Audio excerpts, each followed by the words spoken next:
Supreme court के एक वकील हैं, वकील का नाम है प्रशांत भूषण। उन्होंने सोशल मीडिया पर एक पोस्ट लिखी है। इसमें उन्होंने एक व्हाट्सएप चैट का स्क्रीनशॉट शेयर किया है।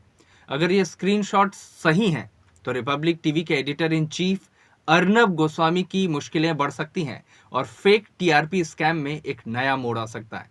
दरअसल प्रशांत भूषण ने शुक्रवार को व्हाट्सएप चैट के जो स्क्रीनशॉट्स शेयर किए हैं वे सोशल मीडिया पर वायरल हो रहे थे। इनमें एक नाम अर्नव का नजर आ रहा है, जबकि दूसरे नाम के बारे में दावा किया जा रहा है कि ये नाम पार्थोदास गुप्ता का है। अब पार्थोदास गुप्ता कौन है? पार्थोदास गुप्ता 2013 से 2019 के बीच सीईओ रहे हैं बार्क के। बार्क यानी कि broadcast audience research council. Fake TRP scam में उनकी गिरफ्तारी हो चुकी है। बार्क वही संस्था है जो देश के 45,000 घरों में टीवी पर लगे बारोमीटर के जरिए हर हफ्ते बताती है कि कौन सा चैनल कितना देखा जा रहा है, और इसी के आधार पर निर्धारित होता है कि किसकी टीआरपी कितनी है। जिसकी टीआरपी जितनी ज्यादा है उसे उतने ज्यादा एड मिलते हैं। नमस्कार, मेरा नाम है दीपू शर्मा और आप देखना शुरू कर चुके हैं सन एक्सप्रेस। सोशल मीडिया पोस्ट्स में यह दावा किया जा रहा है कि अर्नब यानी कि अर्नब गोस्वामी और दास गुप्ता के बीच ये बात 2019 में हुई थी। इसे मुंबई पुलिस की क्राइम ब्रांच के पास मौजूद 500 पेज की व्हाट्सएप चैट का हिस्सा बताया जा रहा है। हालांकि मुंबई पुलिस ने अब तक इन स्क्रीनशॉट्स की पुष्टि नहीं की है। अब ये कितने सत्य हैं कितने नहीं हैं ये हम भी नहीं जानते हैं, लेकिन हम आपको ये बता रहे हैं कि ये जो मैसेज वायरल हो रहे हैं, ये जो स्क्रीनशॉट्स हैं, उनके बारे में क्या लिखा गया है। अब चैट के जो स्क्रीनशॉट्स हैं उनके हिसाब से मार्च 2019 के व्हाट्सएप चैट में अर्नब से एक व्यक्ति कह रहा है कि वे पीएमओ के जरिए यानी प्राइम मिनिस्टर ऑफिस के जरिए मदद की कोशिश करें। इस पर अर्नब कह रहे हैं note it and will happen. आगे वे लिख रहे हैं कि गुरुवार को वे प्रधानमंत्री से मुलाकात कर सकते हैं। इसके आगे जो पॉइंट है उसमें इस व्हाट्सएप चैट में लिखा हुआ है कि अप्रैल 2019 के एक स्क्रीनशॉट के मुताबिक अर्नब से बातचीत कर रहा व्यक्ति कह रहा है कि क्या वे एएस से telecom regulatory authority of India यानी ट्राई पर दबाव बनाने को कह सकते हैं। यहाँ ये साफ नहीं है कि एएस कौन है। अर्नब ये भी कह रहे हैं उस चैट के मुताबिक कि क्या आप मुझे 3 पॉइंट में यह बता सकते हैं कि ट्राई की कार्रवाई राजनीतिक तौर पर कैसे एएस के खिलाफ जा सकती है।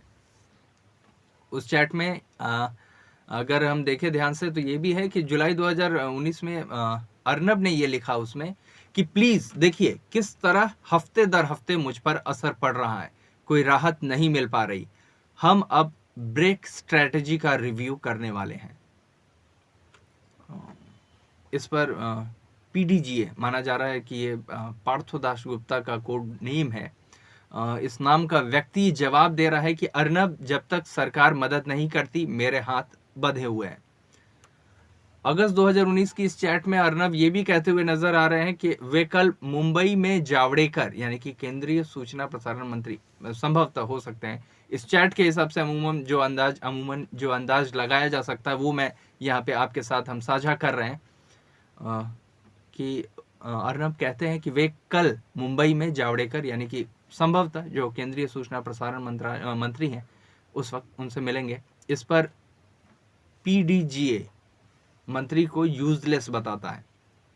आगे की बातचीत में अर्नब लिख रहे हैं कि पीएमओ यानी कि प्राइम मिनिस्टर ऑफिस को अलग तरह से देखा जा रहा है। सितंबर 2019 की चैट में अर्नब कह रहे हैं कि मैंने कहा था कि एनएम, बहुत संभव इसे नृपेंद्र मिश्र के तौर पे देखा जा रहा है जो प्रधानमंत्री के प्रमुख सचिव हैं, पीएमओ जाने वाले हैं। अक्टूबर 2019 की जो चैट है उसमें पीडीजीए नाम का एक व्यक्ति अर्नब से पूछ रहा है आखिर क्या चल रहा है, कुछ मालूम है। जवाब में अर्नब लिख रहे हैं इससे जुड़े पॉइंट्स उन्हें कल ही शेयर किए थे। अर्नब से दोबारा सवाल होता है कि किससे शेयर हुए हैं, पीएमओ से या मंत्री से। जवाब में वे लिखते हैं पीएमओ से। अब ये जो चैट डिस्क्लोज हुई उस चैट में क्या बातें हैं ये हमने आपको आसान भाषा में आपको समझा दिया। कई लोग इसे सोशल मीडिया पे जो है शेयर कर रहे हैं। इन स्क्रीनशॉट्स को जो लोग शेयर कर रहे हैं, ये भी बात है कि वो वेरीफाइड अकाउंट्स हैं। इनमें सबसे बड़ा नाम है वकील प्रशांत भूषण का। उन्होंने कहा है कि इन स्क्रीनशॉट्स से पता चलता है कि सरकार में कितनी साजिशें हो रही हैं और सत्ता तक लोगों की किस तरह से पहुंच है। इस देश के कानून के तहत उन्हें लंबी जेल होनी चाहिए। आप इस वक्त स्क्रीन पे देख रहे हैं, ये वो स्क्रीनशॉट है जो ट्विटर पर शेयर किया है उन्होंने। दूसरा जो नाम आता है वो है प्रशांत कनौजिया का, जो बहुजन मैगजीन के एडिटर हैं। उन्होंने स्क्रीनशॉट शेयर कर अर्नब को टीआरपी का टेररिस्ट बताया है। आप देख सकते हैं स्क्रीनशॉट में, टीआरपी का टेररिस्ट बताया है उन्होंने अर्नब गोस्वामी को। ऑल्ट न्यूज के को फाउंडर हैं मोहम्मद जुबैर। उन्होंने एक अलग स्क्रीनशॉट ही शेयर किया है जिसमें PDEEGEEA संभवतः पार्थोदास गुप्तो टीआरपी के संदर्भ में हो रही बातचीत में कह रहे हैं सियासी खेल शुरू हो चुका है।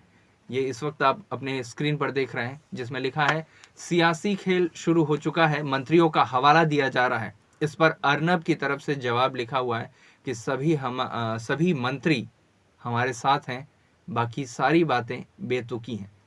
ये शेयर किया है उन्होंने।